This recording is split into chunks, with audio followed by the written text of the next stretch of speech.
Hello everyone. So video start करने से पहले मैं आपको सिर्फ एक चीज रिमाइंड कराना चाहती हूँ कि आप याद करो वो दिन जब आपका रिजल्ट आया था एंड आपने बहुत अच्छे मार्क्स एक्सपेक्ट करे थे, लेकिन आपके उतने मार्क्स आपको रिजल्ट में नहीं दिख रहे थे।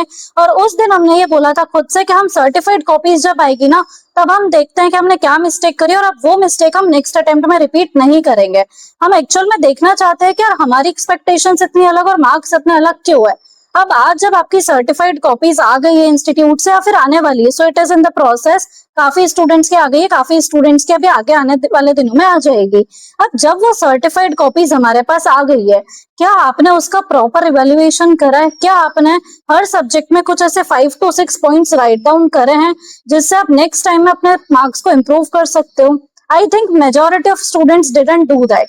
और वो सिर्फ सर्टिफाइड कॉपीज आती है, वो सिर्फ उसको ऊपर ऊपर से देखते हैं, नंबर देख लेते हैं और वो स्टिल जैसे वो पहले थे वो वही काम कर रहे हैं, आज भी वो वही स्ट्रेटेजी कंटिन्यू कर रहे हैं। और एक बहुत सिंपल सा फंडा है कि अगर इनपुट सेम डालोगे ना तो आउटपुट भी सेम ही आएगा। अगर आपने सर्टिफाइड कॉपीज का एनालिसिस नहीं करा है बिकॉज आपको नहीं पता है, सो एज अ मेंटोर मैं बहुत सारी सर्टिफाइड कॉपीज एक अटेम्प्ट में देखती हूँ और उसके बेसिस पर मैं उसका कैसे वैल्यूएशन करती हूँ वो मैं आपके साथ इस वीडियो में शेयर करूंगी विद एग्जांपल्स। कुछ सर्टिफाइड कॉपीज के सैंपल्स भी मैं आपको दिखाऊंगी साथ में, राइट? तो आज इस वीडियो में मुझे नहीं लगता कि पहले ऐसी कोई भी वीडियो आपने यूट्यूब पर देखी होगी। बहुत इन डिटेल में मैं आपको बताऊंगी पॉइंट टू पॉइंट कि आखिर हमको अपनी सर्टिफाइड कॉपीज का एनालिसिस कैसे करना है।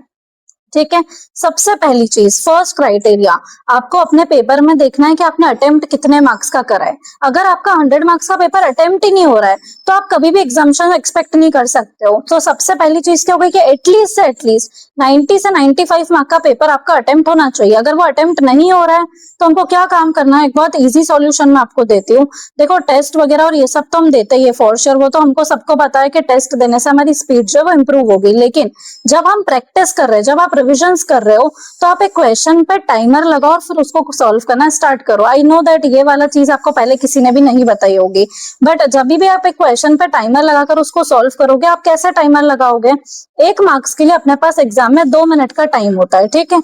अब हमको अधिकतर केसेस में पता रहता है, फॉर एग्जाम्पल अगर सीए फाइनल वाले हैं तो एफआर के पेपर में हमको पता है कि कंसोलिडेशन 40 मार्क का आएगा और 14 मार्क के पेपर के लिए हमको कितना टाइम देना है? आधे घंटे का टाइम। सो 30 मिनट्स का टाइमर लगाओ, सॉल्व करने की कोशिश करो। एफआई का क्वेश्चन आएगा तो 10 मार्क्स का आएगा, तो 20 मिनट्स का टाइमर लगाओ, सॉल्व करने का ट्राई करो। अगर हम अकाउंट्स की बात करें, सीए इंटर वालों के लिए, अकाउंट्स में हमको पता है कि इंटरनल रिकंस्ट्रक्शन का एफएस का क्वेश्चन जब आता है 14 मार्क का आता है, सो आधे घंटे का टाइम लगाओ, उसको सॉल्व करने का ट्राई करो। इसलिए हमको ऑलमोस्ट सबका पता रहता है कि कौन सा चैप्टर कितने मार्क्स का आता है और वैसे ही हमको उसके टाइमर सेट करना। अगर इन जनरल आपको नहीं पता है तो आप एक 10 मिनट्स का टाइमर लगा के उसको सॉल्व करने की कोशिश करो। कोई स्मॉल इंडेज है, कोई स्मॉल चैप्टर है तो उसमें आप 10 मिनट्स का टाइमर लगाओ। इससे आपकी डे टू डे प्रैक्टिस होगी और इस अप्रोक्सीमेशन से जब आप काम करोगे तो आपके दिमाग में वो टाइम कैलकुलेशन स्टार्ट होता है, ठीक है? अब सेकंड क्राइटेरिया क्या है? एमसीक्यूज चेक करना।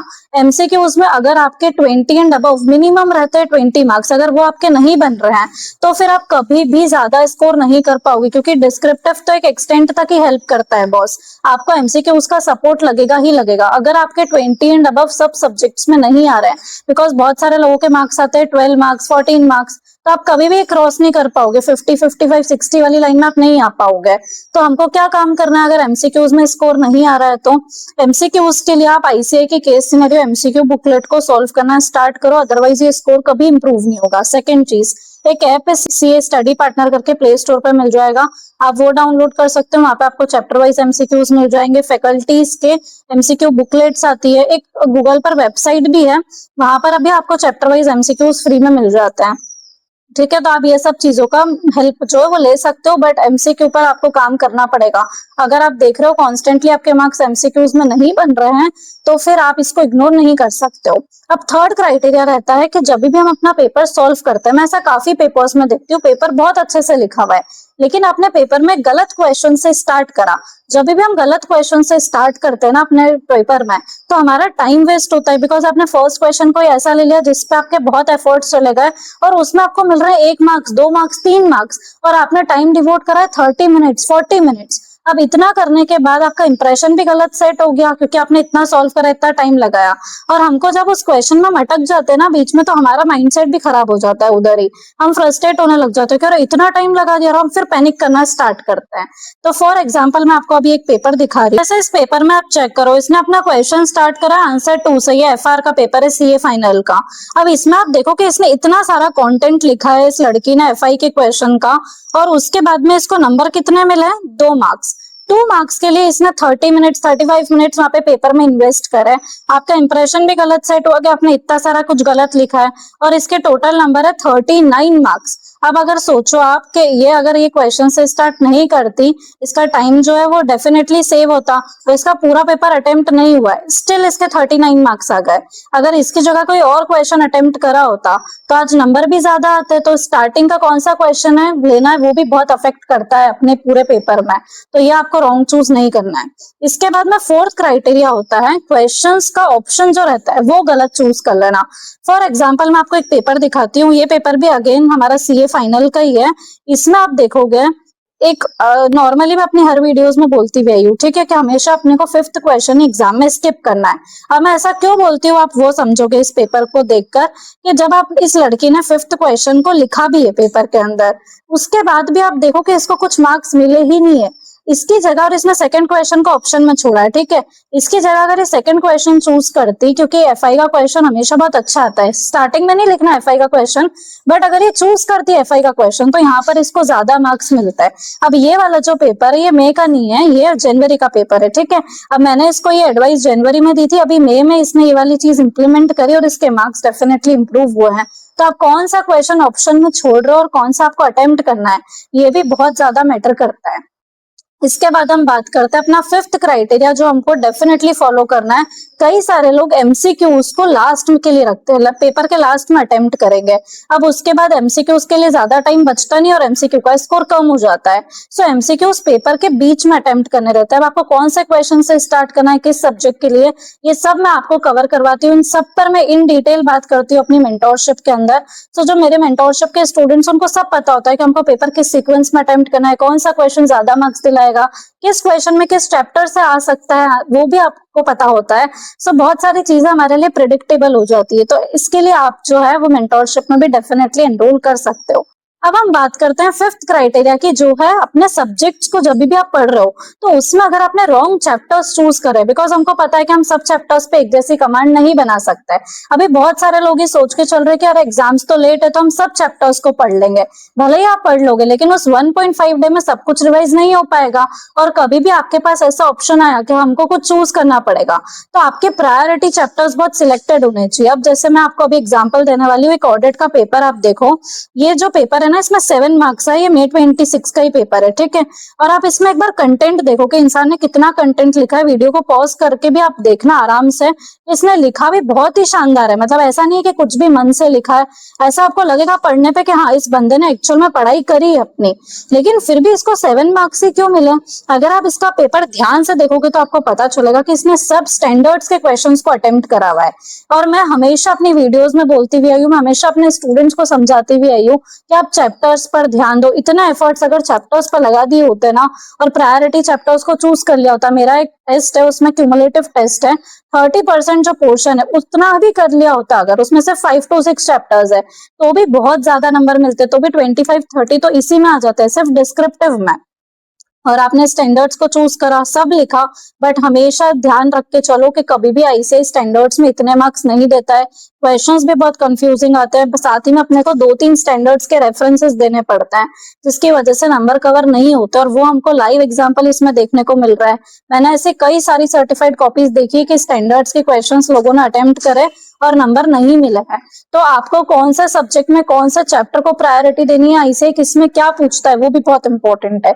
इसके बाद अपना 6th क्राइटेरिया, कुछ चैप्टर्स ऐसे होते हैं ना जहां पर इंस्टीट्यूट फिक्स्ड काम करता है। जैसे मैंने अपनी वीडियोस में पहले भी बताया हुआ है कि लीजेस का क्वेश्चन जब आएगा, इंडेज 102 का 19 का क्वेश्चन जब आएगा, इंस्टीट्यूट यहाँ पर अपने जर्नल एंट्रीज जो है वो डेफिनेटली पूछता है। और अगर वो नहीं भी क्लियरली पूछ रहा है, अगर वो लिख रहा है अकाउंटिंग ट्रीटमेंट लिखो, तो भी आपको जर्नल एंट्रीज लिखनी पड़ेगी। सेम वही काम हुआ इस बार, उन्होंने लीजेस के अंदर जर्नल एंट्रीज पूछी, काफी सारे लोगों को पता ही नहीं था। 10 मार्क के क्वेश्चन में सिर्फ प्रैक्टिकल लिख कर आए हैं, और नंबर नहीं मिले, जर्नल एंट्रीज नहीं लिखी ना जिसमें उसको 4-5 मार्क्स भी नहीं दिए इंस्टीट्यूट ने आउट ऑफ 10 मार्क्स, सिर्फ उसके लिए एक दो जर्नल एंट्रीज गलत हो गई तो भी बहुत मार्क्स काटे हैं। तो स्पेशली हमको पता होना चाहिए कि किस चैप्टर में इंस्टीट्यूट हमेशा क्या पूछता है और वो लिखकर आपको आना पड़ेगा। और उसके लिए या तो आप मेरी वीडियोस को फॉलो करो या तो मुझसे कनेक्ट करो ताकि आपको ये पता चले, वरना फिर आप इंस्टीट्यूट का पास्ट पेपर्स का ट्रेंड फॉलो करो, उससे आपको समझ में आएगा कि कहाँ क्या जो अपने को डिमांड रहता है। इसके साथ में आपके लिए सब्जेक्ट वाइज स्ट्रेटेजीज भी आगे शेयर करने वाली हूँ, तो उसमें मैं ये इन डिटेल सब बताती हूँ, ठीक है। अब हम बात करते हैं अपने 6th क्राइटेरिया की, कि काफी सारे लोग ऐसे हैं जिनको सब पता है लेकिन वो क्वेश्चंस ध्यान से पढ़ ही नहीं रहे हैं। तो आपको अपने सर्टिफाइड कॉपीज में ही देखना पड़ेगा। ये जो स्टूडेंट की मैं आपको कॉपी बता रही हूँ ना, ये इंटर की स्टूडेंट है, ये बहुत श्योर थी और इसका अभी भी कहना था सर्टिफाइड कॉपीज देखने से पहले कि मैम मैंने सब कुछ लिखा है, डेफिनेटली इंस्टीट्यूट की ही गलती होगी, तो उन्होंने मुझे मार्क्स नहीं दिया ना, मैं तो 100% मैं पास हो रही थी। फिर जब मैंने इसकी कॉपीज देखी तो मालूम पड़ा कि इसने क्वेश्चंस को जल्दी जल्दी में एक्साइटेड होकर क्वेश्चन को ठीक से पढ़ा ही नहीं है। फॉर एग्जाम्पल ये फर्स्ट क्वेश्चन का एग्जाम्पल है, आप देखो इसमें उन्होंने बोला था ओल्ड रिजीम से क्वेश्चन सॉल्व करना है, इसने न्यू रिजीम से क्वेश्चन सॉल्व करा है। स्टैंडर्ड डिडक्शन को भी इसने प्रॉपर्ली नहीं लिखा है, 50,000 75,000 के बीच में कंफ्यूज हो गई। सो आपको क्वेश्चन को ठीक से पढ़ना है। कई बार आपको लगता है कि आपकी गलती नहीं इंस्टीट्यूट की गलती, बट आपकी ही मेजरली गलती होती है। 95% केसेस में आपकी गलती होती है। कुछ कुछ इंस्टीट्यूट भी हमारा ऐसा ना कि वो मार्क्स कम देता है अपने को, कई कई मिल सकते थे बट वो स्ट्रिक्ट रहता है, तो वो थोड़ा बहुत तो फैक्टर वो भी रहता है, लेकिन 95 नहीं ऑलमोस्ट 99% केसेस में आपकी गलती होगी। तो आप अपनी सर्टिफाइड कॉपीज को इन सब क्राइटेरिया के बेसिस पर अच्छे से देखना। नेक्स्ट क्राइटेरिया है रॉन्ग प्रेजेंटेशन। जैसे कि बहुत सारे लोगों का ही कहना है कि मैम हमने तो एक बार में एक्सपेक्ट करा था कि हमारी एग्जाम्शन फॉर श्योर आ रही है, लेकिन हमारी एग्जाम्शन आई नहीं, उन्होंने 50-55 पर ही हमको अटका दिया। क्यों? क्योंकि एफआर है, अकाउंट्स नहीं है, रिपोर्टिंग करनी है, आपको थ्योरी लिखनी पड़ेगी। अगर आप थ्योरी नहीं लिख रहे हो तो आपको फुल मार्क्स नहीं मिलेंगे। फॉर एग्जाम्पल एक ऐसा क्वेश्चन मैं आपको बताती हूँ, आपको लगेगा 100% कि इसमें कैसे मार्क्स नहीं मिले, यहाँ पर अगर नंबर नहीं मिलेंगे तो कहाँ मिलेंगे फिर। सो ये क्वेश्चन है हमारे इंडेज 113 का, जिसमें आपको सबको पता है कि इस बार इंडेज 113 आया था, बहुत इजी क्वेश्चन था, 4 मार्क का क्वेश्चन था। इस स्टूडेंट ने सब कुछ सही लिखा है, like everything is right, still इसको 4 में से सिर्फ 2 मार्क्स मिला है। ऐसा क्यों हुआ? सब कुछ सही था, 2 पार्ट्स थे और दोनों में इसको 1-1 नंबर मिला है। तो इसका रीजन ये है थ्योरी। जब भी जैसे फॉर एग्जांपल इसी क्वेश्चन का अगर मैं आपको रेफरेंस दूं तो इंडेज 113 के क्वेश्चन है, थ्योरी क्वेश्चन हो या फिर प्रैक्टिकल इंडेज हो, दोनों ही पार्ट्स में हमको थ्योरी लिखनी होती है। अगर आप इसका ए पार्ट देखोगे ध्यान से तो इसमें थ्योरी लिखी है स्टार्टिंग में, लेकिन एकदम बेसिक थ्योरी लिखी है। अब इस बेसिक थ्योरी में आपको वो फुल मार्क्स नहीं देने वाले हैं फॉर श्योर, और आपको ऐसे रट के नहीं जाना है कि इंडेज 113 आएगा तो ये थ्योरी लिख दूंगा। जो भी आप क्वेश्चन में सॉल्व कर रहे हो ना, उसको आपको थ्योरेटिकल टर्म्स में लिखना पड़ेगा। तो प्रेजेंटेशन के लिए थ्योरी इंपॉर्टेंट है और आप कुछ भी जनरलाइज डेफिनेशंस वगैरह नहीं लिख सकते हो। एक मैं आपको इंडेज 20 का एग्जांपल देती हूँ। इसमें इंडेज 20 में इसका बहुत अच्छा प्रेजेंटेशन था एंड इंडेज 20 भी 8 मार्क्स का आया था, गवर्नमेंट ग्रांट्स वाला क्वेश्चन। आपको देख के मिस्टेक इसकी पता लगेगी ही नहीं जब तक आप ध्यान से नहीं देखोगे कि इसको 8 में से पूरा क्वेश्चन राइट होने के बाद भी 3.5 मार्क क्यों मिला है। तो आप फर्स्ट पार्ट से स्टार्ट करते हैं, हम 5 पार्ट से इस क्वेश्चन में। फर्स्ट पार्ट में आप देखो इसने सब कुछ सही लिखा है कि पीएनडल में क्रेडिट करना है, इसने लिखा है कि पीएनडल में क्रेडिट होगा, लेकिन इंस्टीट्यूट की हमसे क्या डिमांड्स रहती है, तो इंस्टीट्यूट ये चाहता है कि हम 3 चीजें लिखनी चाहिए जब भी इंडेज 20 का क्वेश्चन है। कौन सी 3 चीजें? फर्स्ट एग्जाम्पल है, अपने को अमाउंट लिखना है, कितना अमाउंट ट्रांसफर हो रहा है पीएनडल में, पीएनडल में डेबिट होगा या क्रेडिट होगा। उसके बाद कुछ कंडीशंस अटैच्ड रहती है, तो वो फुलफिल हुई है या फिर नहीं हुई है। ये 3 कीवर्ड से ये अगर होंगे तो मार्क्स मिलेंगे। इसने देखो इसने हाफ आंसर लिखा है तो मार्क्स आपको नहीं मिले। सेकंड अगर हम की पॉइंट पर आएंगे तो इसमें उसने बहुत अच्छे से आंसर लिखा है, लेकिन अगेन वो 3 क्राइटेरिया जो रहते हैं वो कंप्लीटली फुलफिल नहीं हुआ है तो मार्क्स नहीं मिले। ऐसे ही करके, और फिर एक थर्ड पॉइंट में आप देखोगे तो इंडेज 109 का भी रेफरेंस देना था इंडेज 20 के साथ, वो भी नहीं दिया हुआ है। तो ऐसे नंबर कट जाएंगे। तो आप जब भी कोई थ्योरी इंडेक्स लिख रहे हो ना, आपको उसमें कीवर्ड्स मार्क करना पड़ेगा और language as it is copy करनी है। समझना पड़ेगा कि इंस्टीट्यूट थ्योरी वाले इंडेक्स में स्पेसिफिकली थ्योरी को बिल्कुल एग्जैक्टली चेक करता है, तो वो रटा हुआ होना चाहिए। अगर आप लास्ट पॉइंट में देखोगे तो इसने क्रेडिट की जगह डेबिट लिख दिया है और उसके भी मार्क्स कट गए, गलत लिख दिया। बाकी पूरा सही था बट वो गलत लिखा और उसके मार्क्स 1 कट गए। इसीलिए 8 में से 8 जहां मिल सकते थे वहां पे 3.5 मिले, सिर्फ कुछ चीजों की वजह से, जबकि सब कुछ पता था। तो ये गलती हम अगर रिपीट नहीं करना चाहते और आपको नहीं पता, इस एग्जाम्पल्स के बाद भी अगर आपको नहीं पता चल रहा है कि हम अपनी कॉपीज का डिटेल्ड एनालिसिस कैसे करें, तो इसका भी मैं सॉल्यूशन आपके लिए लेकर आ गई हूँ। सो सर्टिफाइड कॉपीज का एनालिसिस मैं आपको करके दूंगी बहुत ही नॉमिनल अमाउंट में।